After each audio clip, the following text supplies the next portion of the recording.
Hello, everyone, and thank you for attending today's webinar, Open Domain-Specific Accelerators.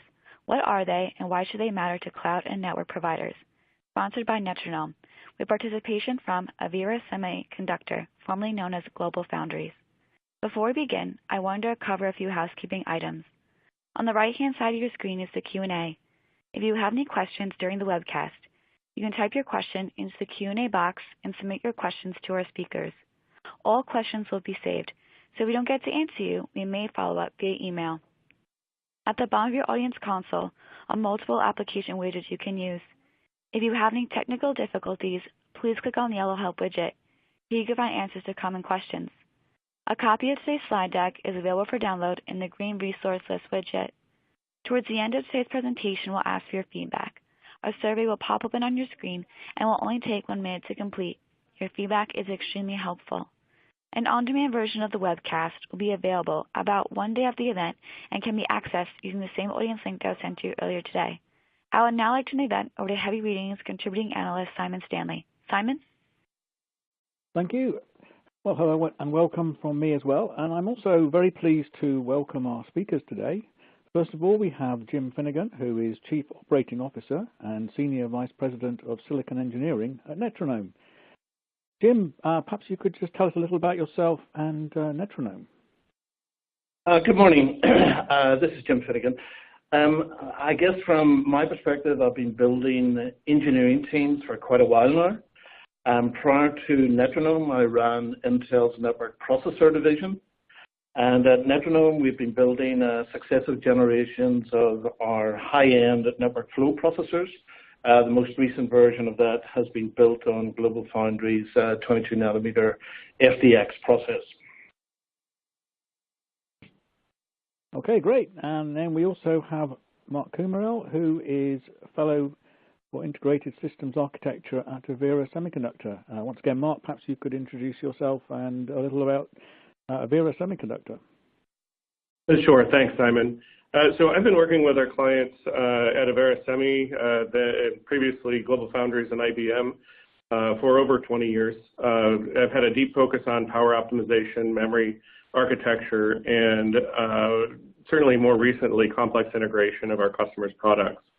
We've really at Avira Semi continued in our legacy of multi-chip integration, which we pioneered when we were part of IBM Microelectronics, and extended while we were a part of Global Foundries ASIC with 2.5D and 3D integration offerings. We really see the ODSA as a huge opportunity to give our customers more flexibility to assemble systems at a much lower cost and in a variety of technologies, and also see it as a great opportunity to standardize functional interfaces. So we're just very excited about this opportunity. Great. Thanks, Mark. And we'll start today's presentation with a short introduction before I hand over to Jim from Netronome, who will discuss the importance of domain-specific architecture-based silicon and the need for an open architecture for chiplets-based SoC designs. Jim will then go on to discuss the ODSA and their domain-specific accelerator reference architecture, before handing over to Mark from Avira Semi, who will discuss the technical and business challenges. Jim will conclude the webinar with a call for industry collaboration. During the webinar, there'll be 2 poll questions and a Q&A session at the end, and I do encourage you to take part in the polls and send in any questions you have for our speakers as we go through. Now, cloud-based services are driving massive data growth. These services are the services that are driving this data growth are really sort of content delivery, particularly video, social media, messaging, storage, data management, particularly big data processing and IoT services. And the chart on the right from the latest Cisco VNI Global IP forecast shows 36% compound annual growth rate through 2022 for CDN internet traffic, so content delivery traffic, to reach 252 exabytes per month. Many of these services are hosted in large and hyperscale data centers, which need to both process this data and deliver the results or content to users. These cloud services are running on a virtualized infrastructure based on SDN and NFV. This adds significantly to CPU workloads for both running applications, and also supporting network functions. The bandwidth demands on server processors has significantly outgrown the increases in CPU performance over the past few years. This is having a significant impact on cloud and network service providers who are installing a growing number of servers and data centers to meet the demand from customers. Domain-specific accelerators such as SmartNICs, machine learning and inference coprocessors, and security processors can be used to offload processing from CPU cores. This can significantly increase application performance and release additional CPU cores for other revenue-earning workloads. To deliver the best benefits, these accelerators should integrate best-of-breed components, such as processors, hardware engines, memory, and I/O peripherals. The shift to smaller silicon geometries has enabled larger system-on-chip or SoC devices with big caches and many cores. But each new silicon technology generation requires huge investment and can result in significantly higher development and die costs. Chiplets are silicon die for subsystem components that can provide an alternative to monolithic SoC design. Chiplets are mounted on a multi-chip module, which can be configured for different SoC requirements. Chiplets have been widely used where SoC blocks are developed on different silicon technology, so for example where you have an analog interface block and a DSP or processor. Chiplets are also increasingly being used to provide modular solutions. Most chiplets so far have been used in closed development environments where the SoC developer defines all the interfaces and the functionality, and in many cases also develops the chiplets. An open chiplet ecosystem will enable wider use of chiplets and accelerate SoC development, as multi-chip modules are much quicker to develop than complete SoC designs. Now, this next chart shows several chiplet use cases. The AMD EPYC processors were launched last year, and AMD recently announced the next generation processors, in this case based on 7nm Zen 2 CPU chiplets. Multiple CPU chiplets are then mounted with a 14nm I/O die, producing a scalable solution where smaller processors have fewer CPU chiplets. Next, we have the Marvell Mochi modular SoC architecture, developed originally for smartphone applications. The Mochi approach focuses on splitting an SoC into cost-optimized modular chips for specific functions that can easily and seamlessly be connected with each other without compromising the overall system performance. Different Mochi blocks can talk to each other as if they are integrated on a single piece of silicon. The third example is a high bandwidth memory using 3D stacked memory blocks with an interposer and also a wide parallel standard interface. Solutions based on this approach are already in volume production from multiple module manufacturers. The Open Domain Specific Accelerator Group, ODSA, is an industry initiative that was launched in October this year by 7 leading semiconductor companies, including Netronome, Acronix, Avera Semiconductor, Candu Bus, NXP, Sarcina, and Sci5. This group is developing an open architecture for domain-specific accelerators and working on a reference design and also a complete protocol stack. The goal is to enable chiplets-based silicon design to be composed of best-of-breed components for domain-specific accelerators and also related applications. So with that introduction, we'd like to go to our first audience poll, and we'd like to ask you, is your company looking at domain-specific accelerators to meet your cost performance goals? And we can use a number of options. You can choose one of them. So yes, and working on solutions now. Yes, and we'll need solutions within 1 to 2 years. Yes, will be required for future roadmap. Or maybe no, this is something that's new to us. So please make one selection and then click on Submit Answer. And we'll go to the results fairly shortly. I'll just give you a few moments in which to send in your votes. And just to let you know that the webinar will be archived on the Light Reading website within 24 to 48 hours from the webinar. So if you want to come back and listen again, or if some of your colleagues were unable to listen today, then that should be up on the Light Reading website. Okay, so we've got some results coming in. I'll just give you a few more moments to do that. So if you haven't placed your vote, then please do so. Okay, so I think we can go to the result now. It should be coming up on your screen. And we've actually got a pretty good mix. So looks like about 30% are already working on solutions. Just over 20% will need solutions within 1 to 2 years, and then another 40% this is new to. So hopefully you'll learn a lot listening to the webinar today. I'm just wondering, Jim, is this the sort of mix that you're seeing in the market? I think so. I guess, just before we got started, I had a look on Google's Ngram viewer just to get a feel for how familiar people might be with some concepts. And interestingly enough, if you look at things like Moore's law or Amdahl's law, the relative statistical hit for them is Moore's law is basically known by everyone, probably a couple of orders of magnitude more frequently cited than Amdahl's law. And domain-specific architecture, guess what, doesn't show up at all. So I think it doesn't surprise me that 40% of the audience, are basically trying to learn about this initiative.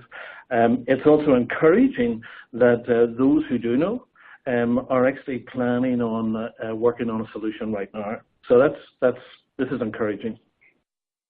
Okay, great. Well, I'm going to hand over now to Jim, and I think you're going to take a look at the exponential costs of monolithic silicon development.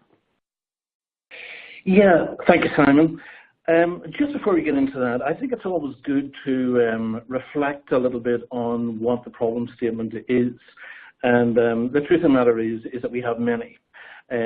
Just addressing a couple of them, I guess I would enumerate, some of the silicon development challenges as number one, the exponentially increasing development costs at advanced nodes, and we'll talk about that in just a second.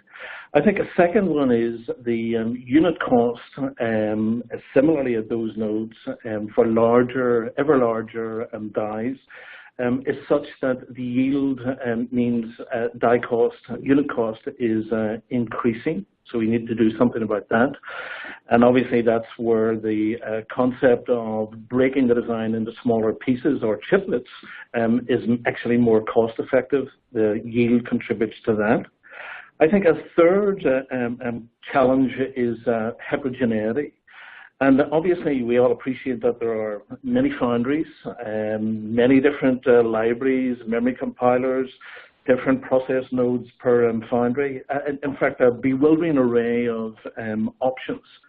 The issue is, if one has a preference, how can you get your hard IP needs, for example, from one foundry, when in actual fact that IP may be available just somewhere else. The other challenge, I think, is that part of the reason behind the increasing development costs relates to the base technology itself. We have seen the introduction of 3D FinFET probably 3-4 years ago. One of the implications of that, of course, is that you have to do your modeling, your signal integrity, your crosstalk effects, all of those considerations in 3 dimensions rather than 2. And thus, it's no surprise that back-end physical design and design verification has escalated. And then I guess backdrop to all of this is the expectation that this industry is going to continue unabated. Performance scaling expectations, there's no sort of respite to performance expectations despite these challenges. So coming back to just some of the actual development costs themselves, I think we have to credit Sihat Satarja, who was the founder of Marvell, with first making the observation that he just was not able to get the volume to justify the ROI to do designs on these, smaller nodes. There's only a small number of companies who actually have that kind of volume. I guess people like Apple would be the obvious example. But what it means is then that, from an industry point of view, there basically is less choice. And what the ODSA initiative is attempting to do is to reframe or look at the problem differently, such that we can continue to spawn and grow innovation. So that's kind of key consideration, as always, the cost effectiveness. So before moving on to perhaps some of the solutions, I mention Moore's law because that's familiar to everyone, but I think that's just one dimension. I guess the chart that I have incorporated here is from Hennessy and Patterson's book. Hennessy and Patterson, if you will, being the doyens of computer architecture. What it does is it illustrates the progression of performance relative, in this case, to an old digital VAX 780, and how it has grown by orders of magnitude over time, but eventually has flattened. During that time, a number of things, have actually happened. One is Dennard scaling, which, if you will, is ultimately leading to the fact that while you may be able to get more transistors in the same area, the transistor density might increase, but basically power kind of remains constant. And that means that that you hit eventually the so-called power wall. Moore's law, again, from a manufacturing point of view, obviously has slowed, if not completely stalled. The FinFET 3D process obviously means that the cost number of transistors per dollar has stopped or even reversed. And then I guess if you look at the architectures that have been in existence in the past couple of decades, we've seen the growth from uni-processors, where again the architecture was pushed with very exotic and very deep pipelining, branch prediction, cache hierarchies, and so forth. And eventually that ran out of steam and was replaced, if you will, with a multi-core approach. And that continued for some time, but as we all appreciate, Amdahl's law has shown that the multi-core era, that too is over, where you can just simply use general purpose processors more of them. So Hennessy and Patterson, again, they have a really nice history and treatise on what the solution might be. I guess their definitive book, Computer Architecture, a quantitative approach, was first published way back in the early 90s. The 5th edition has been renamed as Computer Architecture and Design, and I guess that was published a couple of years ago.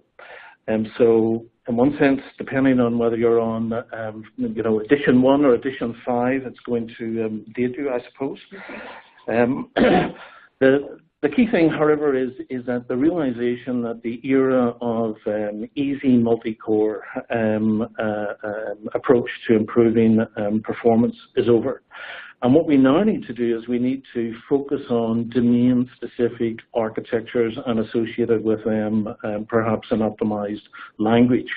Now, what do we mean by that? We mean that we need an approach, an architecture that for particular problem domains. For example, by that I mean perhaps networking or machine learning. And what that also implies is that you need a very profound, intimate knowledge of the work that's done for each of those kind of applications. So, for example, contrasted with trying to use general purpose cores, In the case of networking, you really need, for example, to be able to switch context very quickly. So in the case of Netronome, we have built a many-core solution, a highly optimized core. Each of those cores has many threads. And the reason why that's necessary, of course, is because you may have to do work on arriving packets, all of which have different sizes and so forth. All of which may have different operations required.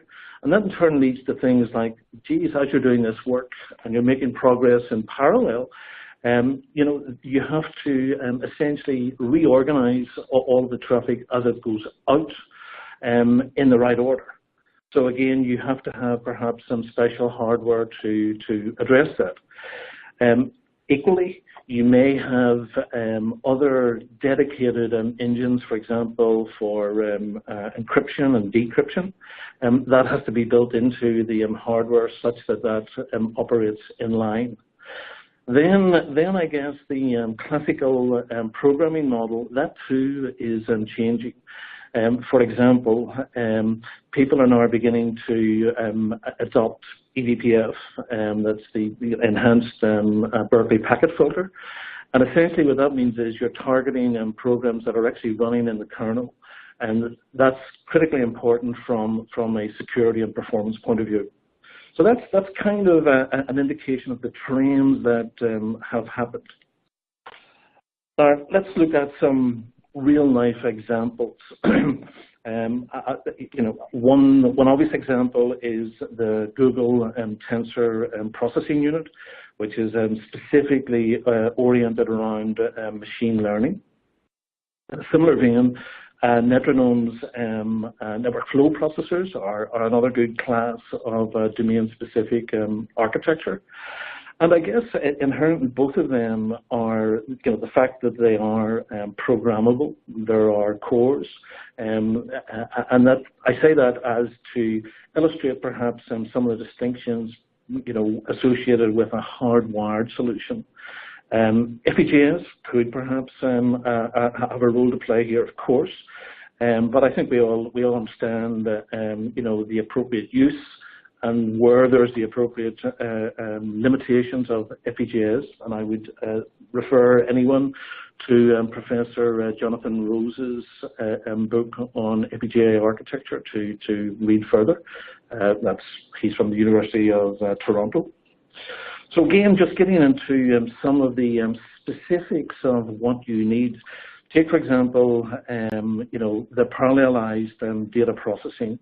What does that mean? What that means is that you have many cores, you have many threads per core, you need some sort of distributed fabric, which is probably asynchronous in nature, such that, just one second, I have the usual issue of my battery is running low. Apologies, bear with me.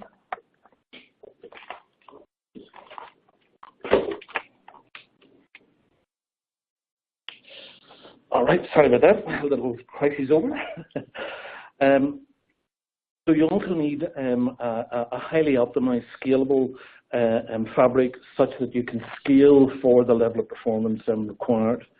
You also probably need to retain some level of memory hierarchy.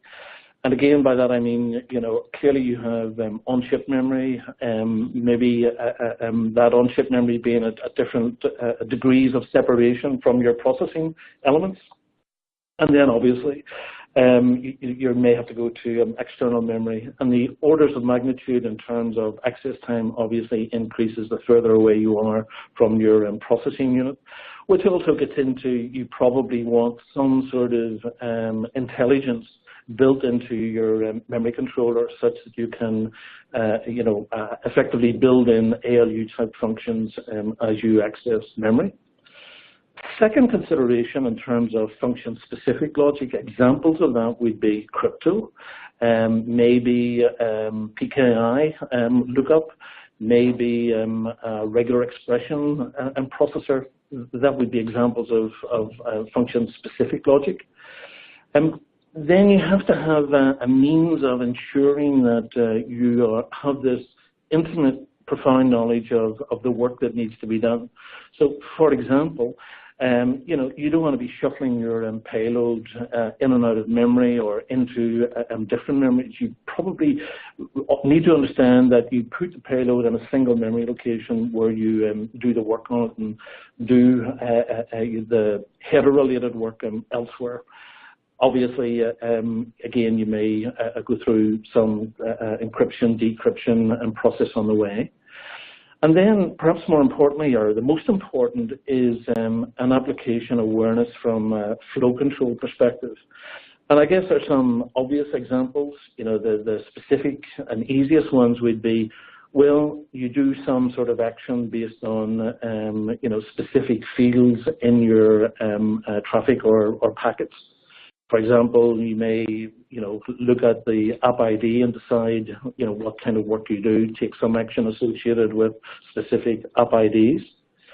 Then you go into slightly more sophisticated, where you need to, for example, understand where you do your reordering. You certainly always want to make progress. You don't want to have any kind of head-of-line blocking. So you have to put in place the appropriate mechanisms to ensure that that is done at performance. Then you want to do all of this maximizing your good throughput or goodput. And in order to ensure that that happens, you need to have some sort of a congestion avoidance mechanism.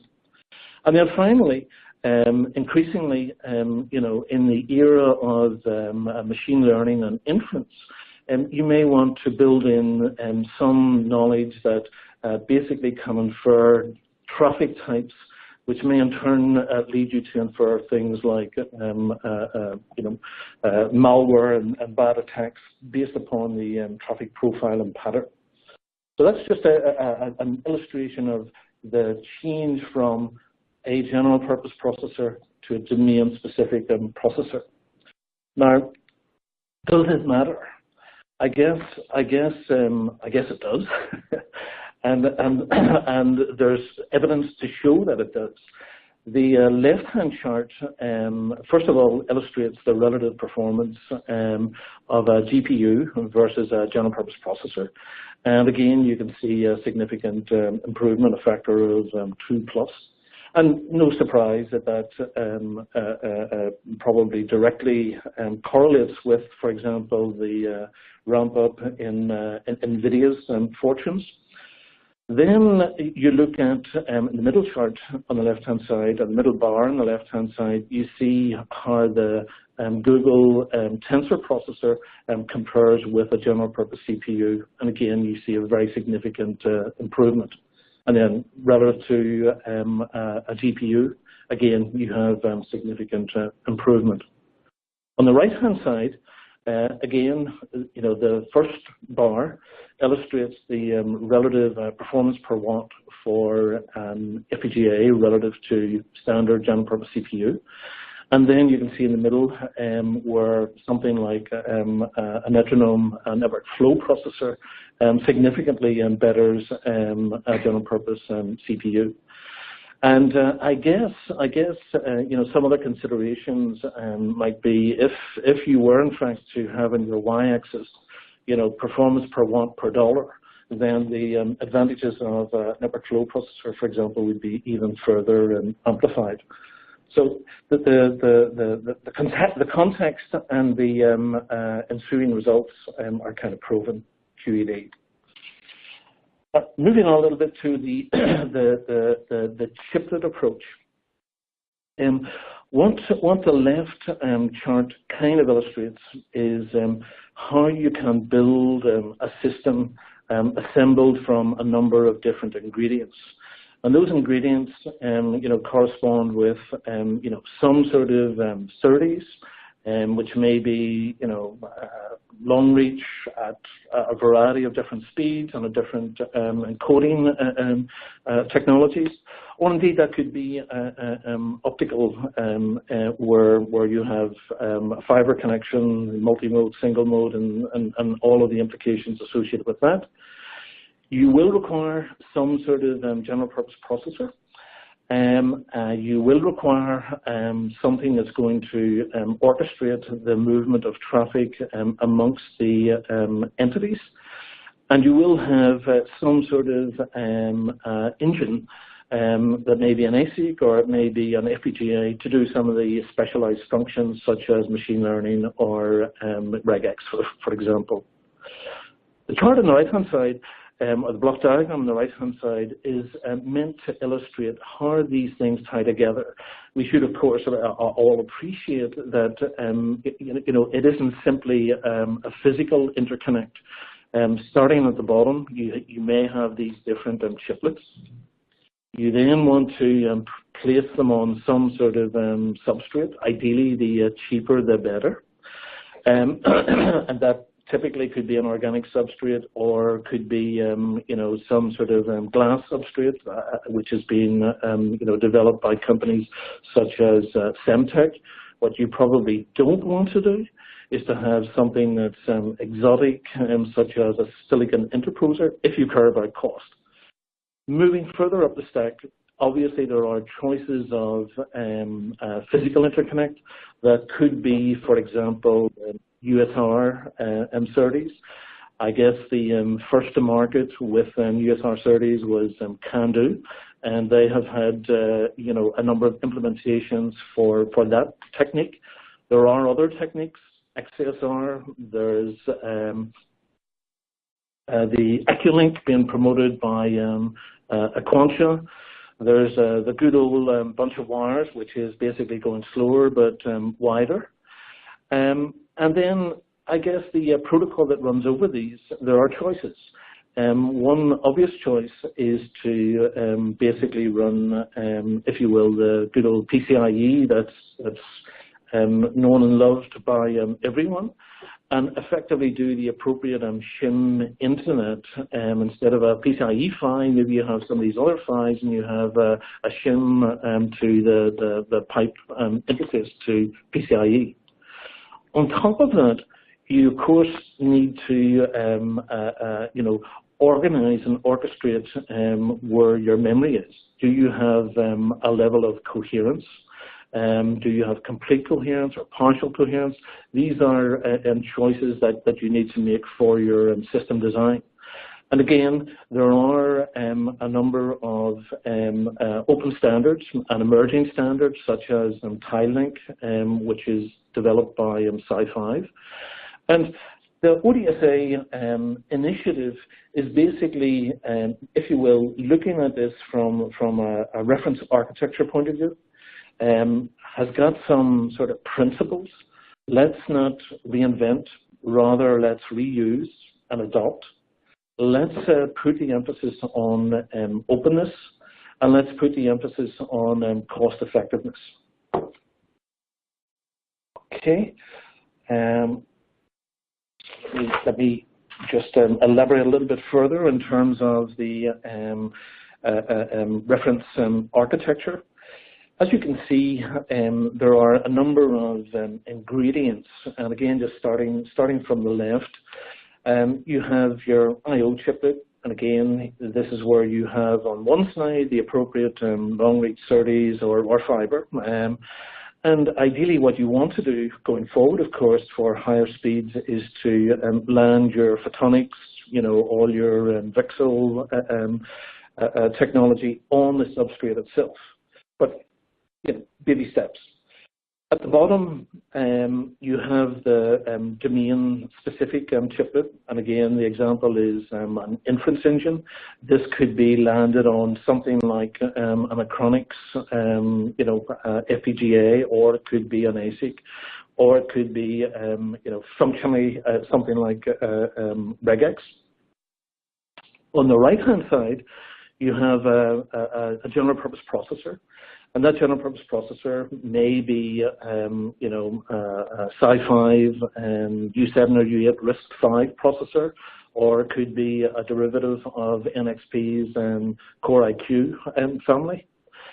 Then in the middle, kind of orchestrating traffic and scaling appropriately dependent upon the total system performance requirements is something like a Netronome NFP, where the distributed scalable fabric supports performance and minimizes latency. So that's, if you will, the view of how you can build the system. And again, the emphasis on packaging all of these together on a low-cost substrate, whether organic or glass, with the appropriate interconnect between them is the general approach. So that's the reference architecture. Now I guess we move on to reality. And of course, the reality is that it takes a while to get these things done. And, you know, as we all appreciate the old adage, when all is said and done, more is said than done. What we're trying to do with the ODSA is to have a strong bias towards action. And we are going to effectively try to get a demonstration vehicle in place, fully functional, chiplet-based for the Supercomputing Conference in Denver, 2019, November. And obviously, initially, we may have to simply use what's available. The adoption of USR, XSR, the porting of that technology to, you know, a number of different foundries is going to take some time. But at least what we can do is we can basically illustrate how the reference architecture, albeit not optimal from a power point of view, works. And what we're really challenging people to do is to basically step up and start, you know, contributing to this initiative.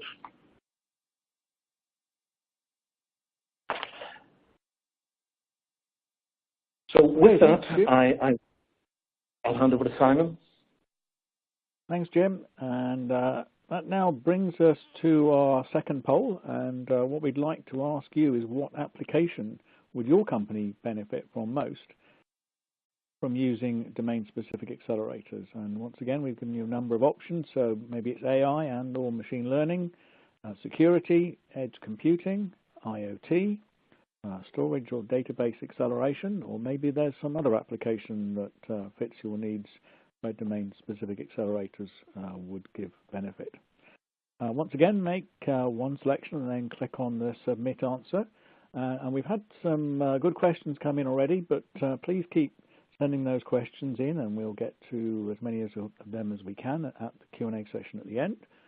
So keep sending in your questions, and also if you haven't already voted on the poll, then please do so. We've got some results coming in. I'll just give you a few more moments to do that, and then just to remind you that the webinar will be archived on a link from the Light Reading website within the next 24 to 48 hours. Okay, so we've got some results coming in. I think we can go to those in just a moment. Yep, we should better go to those now. So they should be coming up on your screen. And it looks like AI and machine learning and security and edge computing are all in the 20s. And it looks like edge computing is coming up pretty well, but also about 20% going for other. Jim, I'm just wondering if that sort of reflects the feedback you're getting from customers? It does. It does. Again, I would make a couple of inferences. Obviously, from an ML or machine learning and AI perspective, as we all appreciate, there are a gazillion startups, and therefore I would expect it to feature prominently. Security, obviously, we've all seen recent breaches and so forth, and therefore security. Security everywhere is key, so that too is very consistent. And then this trend towards edge computing, i.e., that would be the adoption of moving clouds towards the edge, as personified by companies like Packet. Is indeed, I think, a trend, a mega trend that's happening. In contrast to, of course, the small set of hyperscalers. IoT, relatively small.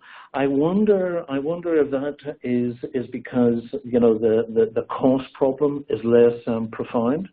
But certainly I do know that the integration of different chiplets and different technologies, this problem has in one sense been addressed very significantly by folks like Jawad Nasrullah from Ziegler.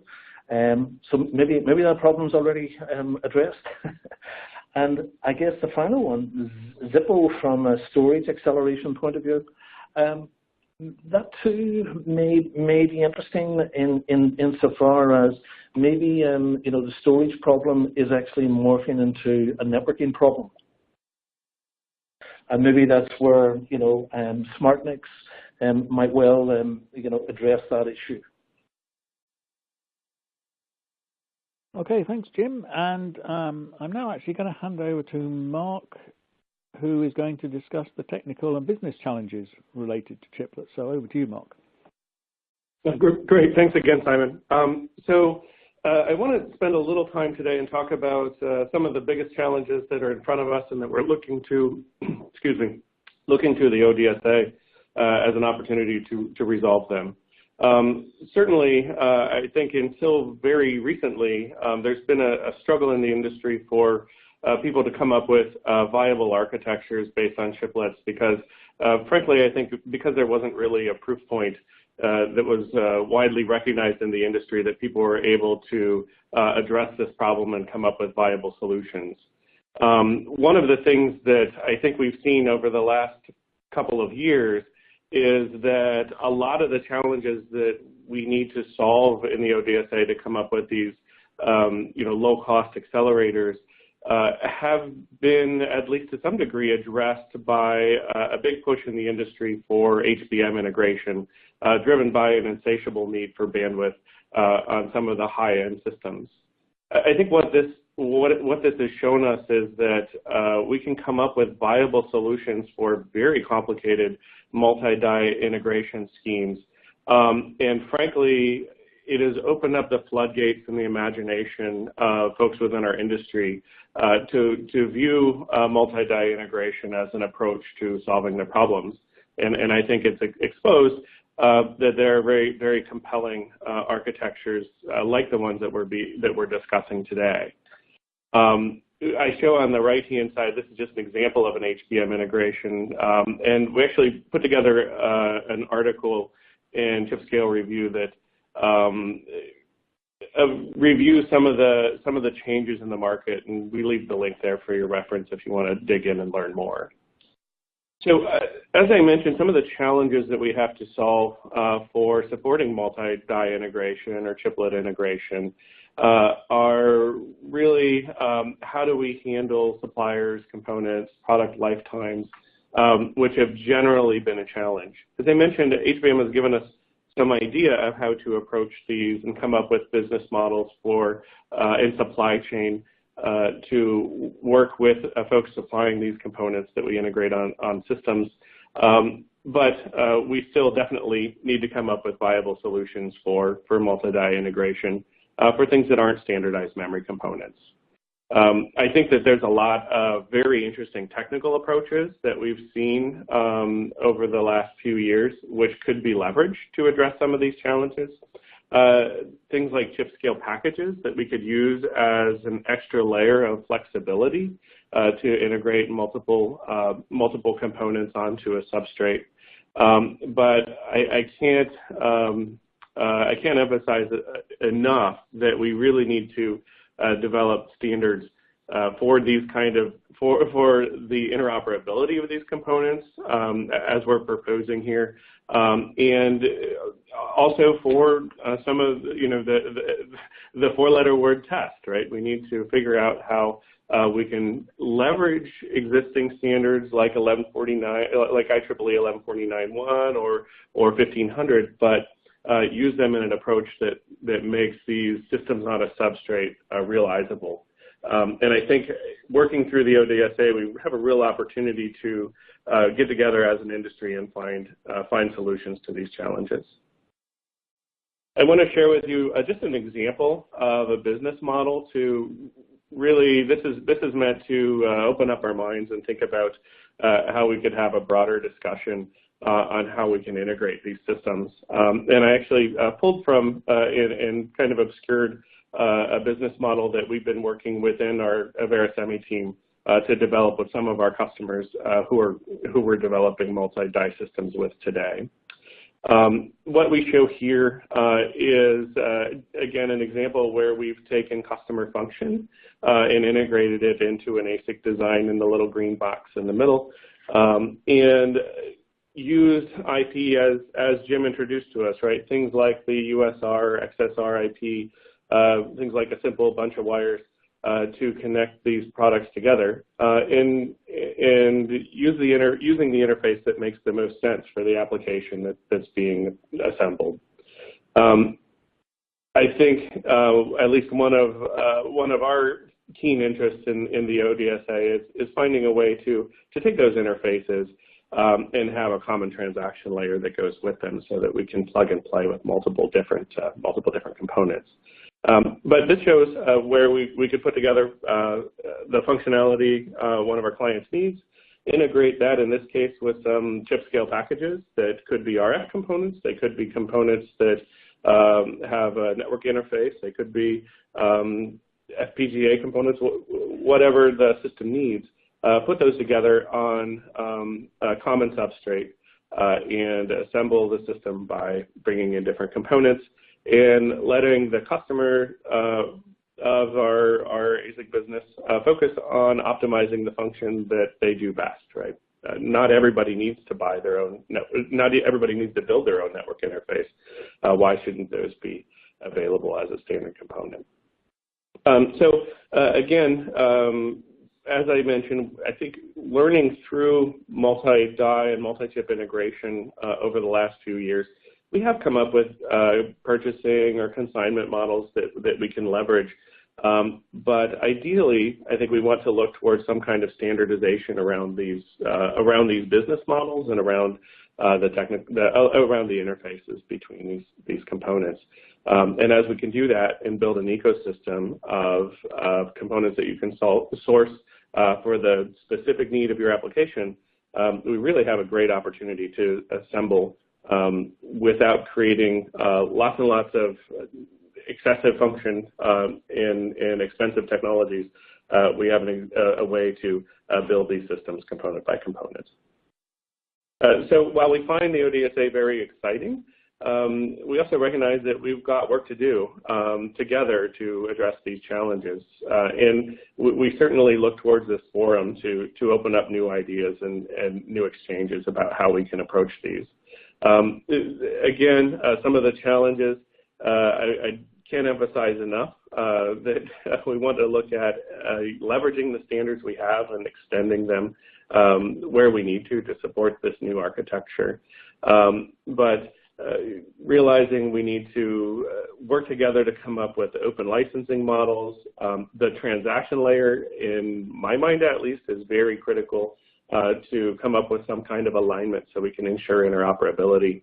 And as I mentioned, probably one of the most challenging aspects of any kind of multi-die or multi-chip system is how we can streamline assembly and test for these components. For many of these complex systems, unless we can come up with a rational way to validate that the components are connected together, things again similar to 1149 or IEEE 1500, if we can come up with a viable method to test the important interactions of multi-die on a substrate, we're going a significant part of the way towards solving this problem. So business models obviously very important. Agreeing on what makes sense, where the responsibility lies for component integration, and also again building that ecosystem of people who can provide interfaces like USR, XSR, and make those available to the industry for integration, providing an ecosystem of folks who are developing these chiplets and really leveraging the ability to sell a chiplet to a much broader market than you could by assembling just a standalone component. And of course, ASIC providers such as Inferencing, where we work with our customers to integrate these complex systems and deliver a final product. So I think this is, in my mind, the key items we need to approach, and this is certainly our call to action. And to emphasize that even a little further, I'm going to hand it back to Jim to take us through and wrap us up for our discussion today. Thank you, Mark. So I guess what we're ultimately trying to do are to address those problems identified, such as reduction in development costs. We also want to spawn innovation. For example, by transforming the typical silicon development cycle from maybe 18 to 24 months down to something like a 3 or 4 month package redesign cycle. Time to market obviously is everything. A key part of the ODSA initiative is the open connotation. As everyone knows, and will have read Eric Raymond's The Cathedral and the Bazaar, community-driven collaboration ultimately drives better designs, better quality, and ultimately wins out in the long run. For example, you may or may not know it, but 97% of the world's supercomputers, for example, operate on Linux. Who would have believed that whenever Red Hat started all those years ago? So the point is that we want an orientation that is community-driven, where people are willing to contribute towards defining some of the standards, defining the processes, and actually contribute perhaps some of their IP with a view to having that adopted by the rest of the community. And certainly, like all of these things, put your money where your mouth is. Netronome is very much prepared to put its IP and make that available for people to start building products. So, if you will, we want to grow this list of very august companies. Everyone is, there's no sort of barriers to participation, other than perhaps, as I say, a willingness to contribute and a bias towards action. And I guess the call for action translates into an invitation to participate in the ODSA workshop, which is being held on January 29th, hosted by our friends at GlobalFoundries. And again, we want probably to come out of that with maybe not the answers, but certainly an acute appreciation of the problems, many of which Mark has already articulated. And what we want to end up with is people with a sense of ownership to drive, for example, some of the business issues, some of the test issues, the concerns around manufacturing flow, IPR rights, how we get to the appropriate APIs and interfaces and so forth, and also the very practical plan and commitment leading to the demo. And I guess the other aspect of an initiative such as this is where, in fact, should we find a home for standards. And there are a number of different options. The Open Compute project is a very good candidate, and that's where we might end up posting some of the work as we move forward. So bottom line, if you're willing to confront this problem and to work towards helping solve it, you're welcome.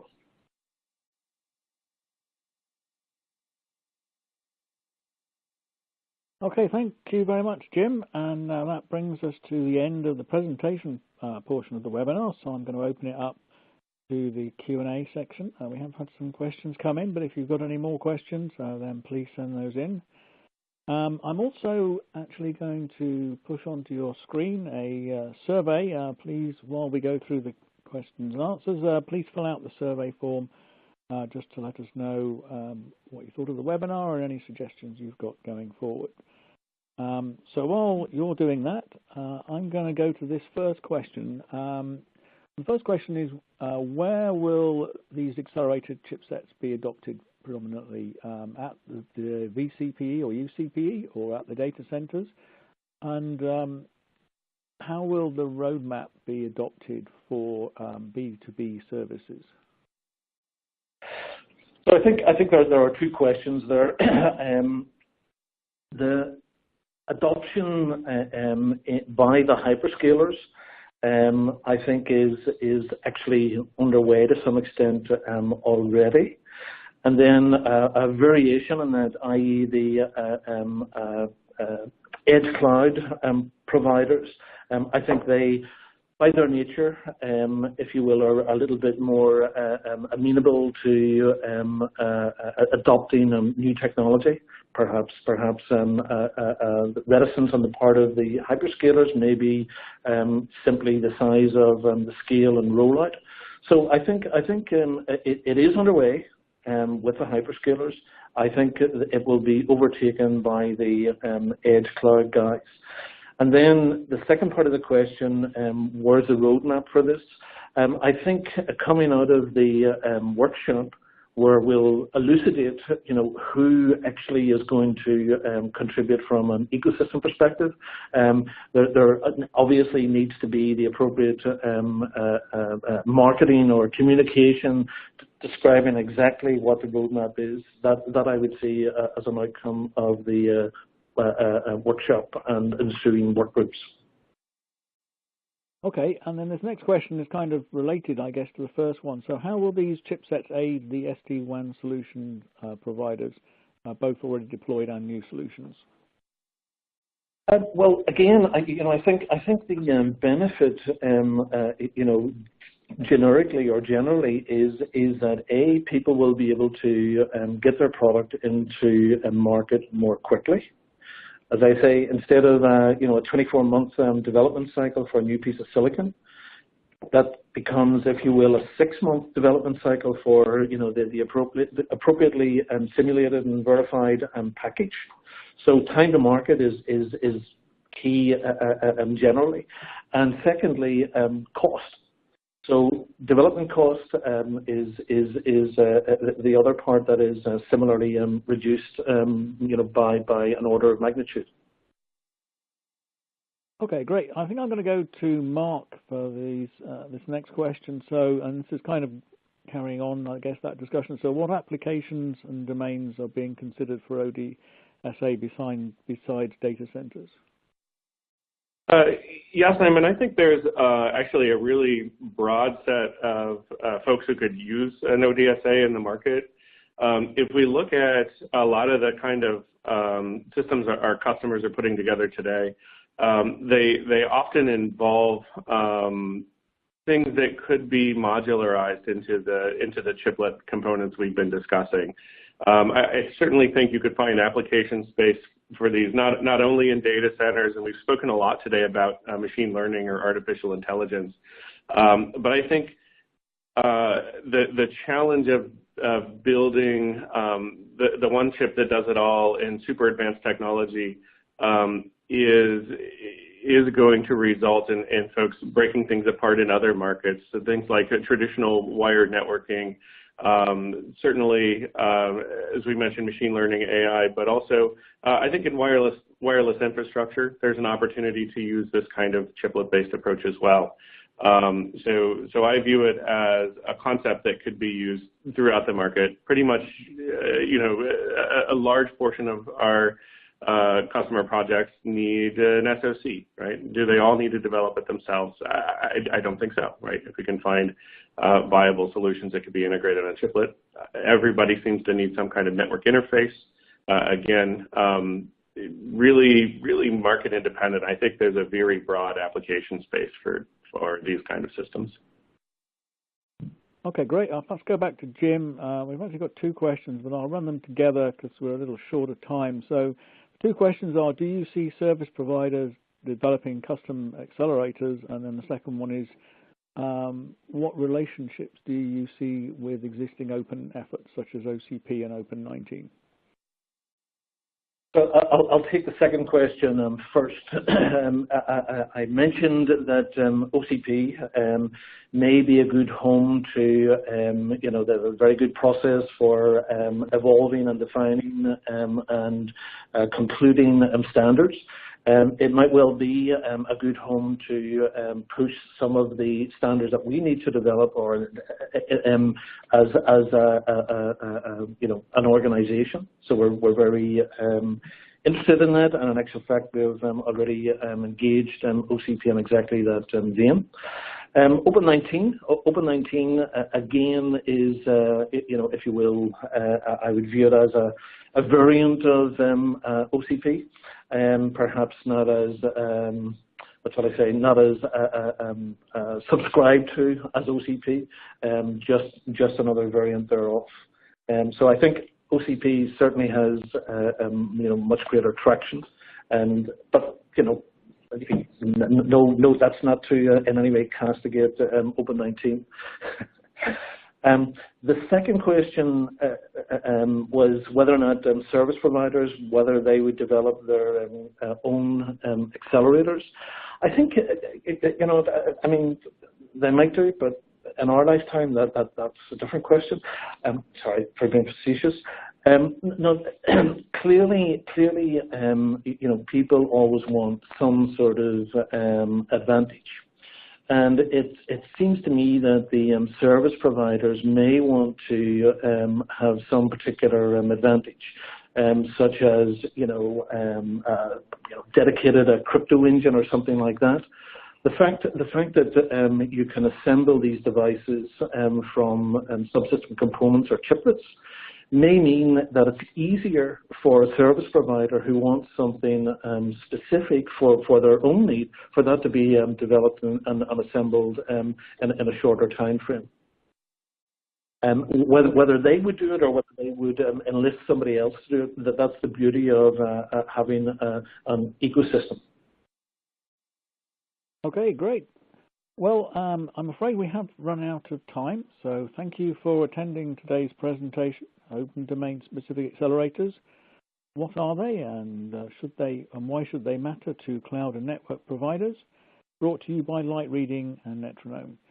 On behalf of our speakers today, Jim Finnegan from Netronome and Mark Imrell from Avera Semiconductor, and myself, Simon Stanley, thanks for your time and have a great day.